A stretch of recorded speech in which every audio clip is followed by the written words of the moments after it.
अस्सलाम वालेकुम वरहमतुल्लाहि वबरकातुहू। सीरतुन नबी सल्लल्लाहु अलैहि वसल्लम सीरीज़ में आप सबको खुश आमदीद। आज हम जानेंगे खाना काबा की नई तामीर और गैबी इमदाद के सिलसिले में। मक्के के चारों तरफ पहाड़ों और पहाड़ियों का सिलसिला है, बीच में खाना काबा। पहले काबे की दीवारें बहुत नीची थीं, दीवारों पर छतें भी न थीं, जैसे हमारे यहाँ की ईदगाहें। इस तरह जब कभी ज़ोर की बारिश होती, काबे के अंदर पानी भर जाता। एक बार का वाक़या है, मक्के में ज़बरदस्त सैलाब आया, बहुत सी इमारतें ढह गईं, काबे के अंदर पानी भर गया। इससे दीवारों में शिगाफ पड़ गए, बुनियादें कमज़ोर हो गईं। ये चीज़ मक्का वालों के लिए एक मसला बन गई। उन्हें इसकी मरम्मत की फ़िक्र हुई, औरों की तरह आप सल्लल्लाहु अलैहि वसल्लम को भी हुई। काबा उनके लिए सब कुछ था। ये उनकी इबादत का घर था, उनके बुतों का गढ़ था। फिर दूर दूर से लोग उसका तवाफ़ करने आते। इससे उनकी तजारत को फ़रोग़ होता, कारोबार में तरक्की होती।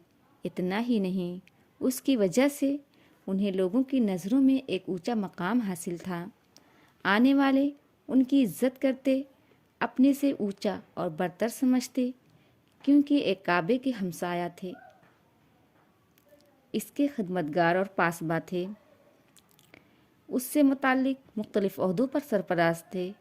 ये लोग एक जगह जमा हुए, आपस में मशवरा करने लगे, क्या किया जाए। क्या पुरानी इमारत ढा दी जाए और फिर से नई इमारत बनाई जाए? अगर ऐसा करना है तो उसका बेड़ा कौन उठाएगा, कौन उसे ढाएगा, फिर कौन उसे तामीर करेगा? काबा अल्लाह का सबसे मुक़द्दस घर है। वो डरते थे, कहीं उसे ढाने से अल्लाह नाराज़ ना हो जाए, कहीं सर पर कोई बला ना आ जाए। अक्ल हैरान थी, करें तो क्या करें। लेकिन इमारत बिल्कुल बोसीदा हो चुकी थी, बुनियादें कमज़ोर पड़ चुकी थीं। हर आन उसके ढह जाने का खतरा था। उसकी नई तामीर के सिवा कोई चाराकार ना था। चारों नाचार उन्होंने डरते डरते उसे ढाने का फ़ैसला कर लिया। लेकिन अभी एक मसला और था। नई इमारत और मजबूत और पायदार होनी चाहिए। उसके लिए उम्दा सामान कैसे फराहम हो, माहिर कारीगर कहाँ से आएं जो सलीके से पत्थर जोड़ सकें और एक खूबसूरत और मजबूत इमारत तैयार कर सकें। खुदा का करना, उन्हीं दिनों में एक रूमी आदमी मिस्र से जहाज़ लेकर चला। वो हबशा जा रहा था। जहाज़ जद्दा की बंदरगाह पर पहुंचा तो साहिल से टकराकर टूट गया। इस जहाज़ पर उम्दा किस्म की लकड़ियां थीं, बेहतरीन किस्म का तामीरी सामान था। उस आदमी ने सारा सामान बंदरगाह पर उतार दिया और इंतज़ार करने लगा, कोई जहाज़ हबशा जाने वाला मिले तो सामान लाद कर ले जाए। कुरैश को खबर लग गई, फ़ौरन कुछ आदमी दौड़ाए। जहाज़ वाले का नाम बाक़ूम था। ये लोग जाकर उससे मिले, उसे अपनी ज़रूरत बताई और बखुशी सारा सामान बेचने पर तैयार हो गया। उसने उन्हें बताया कि वो माहिर मेमार भी है। अब क्या था, उनको तो कारीगर की तलाश थी ही। बैठे बैठाए एक अच्छा कारीगर मिल रहा था। उन्होंने कहा, अच्छा तो आप भी साथ चलें, इस अहम काम में हमारा हाथ बटाएं। बाक़ूम ने जाकर काबे को देखा।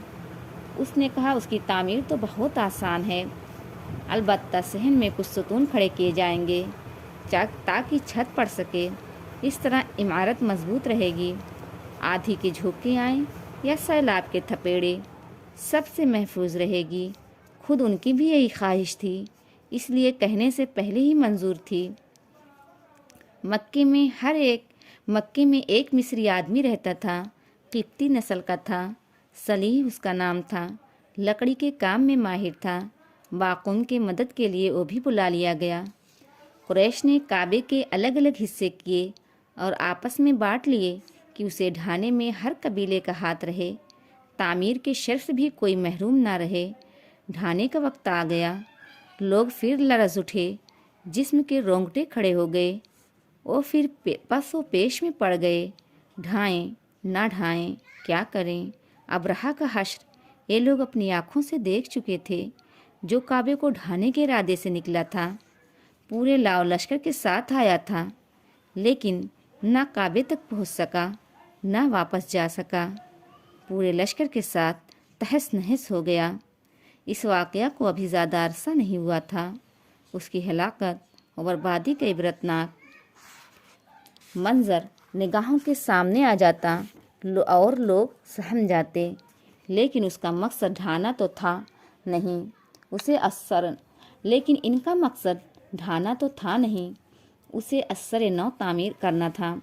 चुनांचे नमाज़ें पढ़ीं, कुर्बानियाँ कीं, दुआएं मांगी, इल्तिजाएं और मनाजातें कीं। फिर एक आदमी आगे बढ़ा। खौफ से उसका जिस्म काँप रहा था। वो था वलीद बिन मुगीरा। लरसते हाथों से उसने कुदाल पकड़ी और एक सतून ढा दिया।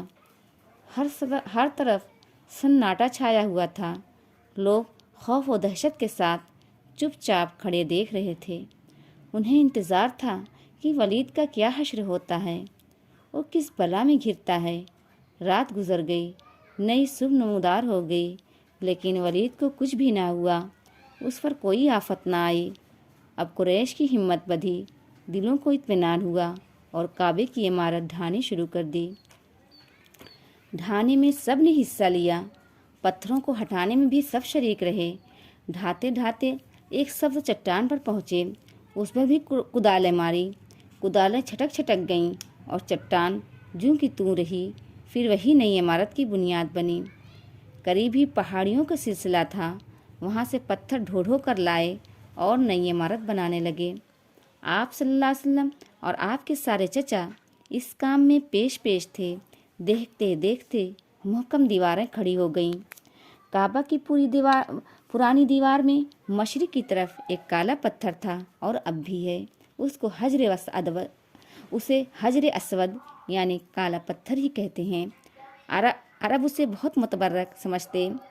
इस्लाम में भी उसका ख़ास मकाम है। काबे का तवाफ़ करते हैं तो हर तवाफ़ उसी से शुरू करते हैं, उसे बोसा भी देते हैं। कुरैश ने वो दीवार कुछ ऊंची कर ली। अब आज हजर असवद रखने का वक्त आया। सवाल पैदा हुआ, ये शर्फ किसके हिस्से में आए, कौन उसे उस जगह पर रखे। कोई कबीला भी इस शर्फ से महरूमी पर तैयार ना था। हर एक ये सआदत खुद हासिल करनी चाहता था, दूसरे के मुकाबले में अपने को ज़्यादा हकदार समझता था। लोगों में नोक-झोंक शुरू हुई, इख्तलाफ बढ़ता गया, हालात बिगड़ते गए और फिर मामले ने एक संगीन सूरत अख्तियार कर ली। वो दिल जो अब तक जुड़े हुए थे अल्लाह के घर के नाम पर शैर व शकर हो गए थे, फटना शुरू हो गए। उनमें नफ़रत और अदावत की आग सुलगने लगी। 5 रातें गुजर गई, शदीद हंगामा बरपा रहा। न कोई बात तय होती, न किसी राय पर इत्तेफाक होता। हालात संगीन से संगीन तर होते गए। लोग आपस में कट मरने के लिए तैयार हो गए। बनी अब्दिद्दार और बनी आदि 2 ज़बरदस्त कबीले थे। उन्होंने आपस में गठजोड़ कर लिया। दोनों ने अहद किया, ए शर्फ किसी हाल में हाथ से जाने नहीं देंगे, किसी और कबीलों को उसके करीब फटकने भी नहीं देंगे। अरब में दस्तूर था, जान देने का अहद करते तो प्याले में खून भर कर रखते और अहद करने वाले उसमें अपना हाथ डिबोते। उन्होंने इस मौका पर ये रस्म भी अदा की। तलवारें मयान से बाहर आ गईं और ये हुआ कि अब इस झगड़े का फैसला तलवारें करेंगी। उस वक्त बनु उमय्या बिन मुगीरा उठा। एक कुरैश का सबसे ज़्यादा सिन रसीदा और जहादीदा आदमी था। हर एक उसका एहतराम करता, उसकी बात के आगे सर झुका देता। उसने बड़ी दिलसोजी के साथ कहा, मेरे भाइयों, इज़्ज़त और सरदारी में तुम सब का रुतबा बराबर है। बिला वजह आपस में झगड़ो नहीं, नफ़रत और अदावत की आग ना भड़काओ। अक्ल व होश से काम लो और मेरी बात मानो। पहला कुरैशी जो बाबू सफ़ा से दाखिल होकर आए, उसका फ़ैसला उसी पर छोड़ दो। पहला कुरैशी जो बाबू सफ़ा से दाखिल होकर आए, उसका फ़ैसला उसी पर छोड़ दो। अल्लाह की रहमत शामिल हाल हुई। ये राय सब ने मान ली। काबा के गिर्द हरम शरीफ की चहारदीवारी थी। उसके दरवाज़ों में से एक का नाम बाबू सफ़ा, क्योंकि ये सफ़ा पहाड़ी की तरफ खुलता था।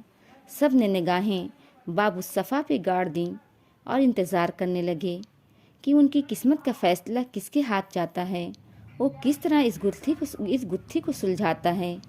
رب کا کرشمہ دیکھیے، تھوڑی ہی دیر بعد ایک خوبصورت جوان باب الصفا سے نمودار ہوتا ہے۔ وہ تیزی سے خانہ کعبہ کی طرف بڑھتا ہے۔ دیکھتے ہی سب پکار اٹھتے ہیں، امین امین، محمد امین کا فیصلہ، محمد امین کا فیصلہ تسلیم۔ کتنا اعتماد تھا قوم کو اس جوان پر۔